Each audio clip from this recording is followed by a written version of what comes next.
அஸ்ஸலாமு அலைக்கும். Hi friends, Wednesday evening நைட்டுக்கு என்ன சமைக்கலாம்னு யோசிச்சுட்டு இருந்தேன். சப்பாத்தி செஞ்சு முட்டை பொடிமா செய்யலாம்னு பார்த்தா என் பொண்ணு சாப்பிட மாட்டா.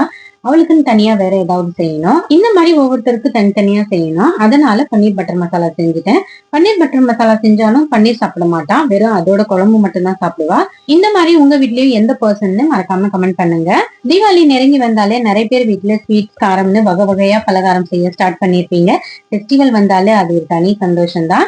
எங்க பண்டிகையில எல்லாம் ஒரு ஸ்வீட் 2 ஸ்வீட் அப்படிதான் செய்வோம். ஆனா தீபாவளி வந்தா எப்படிதான் அதிரசம், முறுக்கு, அச்சு முறுக்கு, தட்டை இந்த மாதிரி தனித்தனியா வகை வகையா எப்படிதான் செய்வாங்களோன்னு யோசிப்பேன். ஏன்னா வேலையும் அதிகம், எப்படிதான் டைம் ஸ்பெண்ட் பண்ணி செய்யறாங்களோன்னு நிறைய தடவை யோசிச்சிருப்பேன்.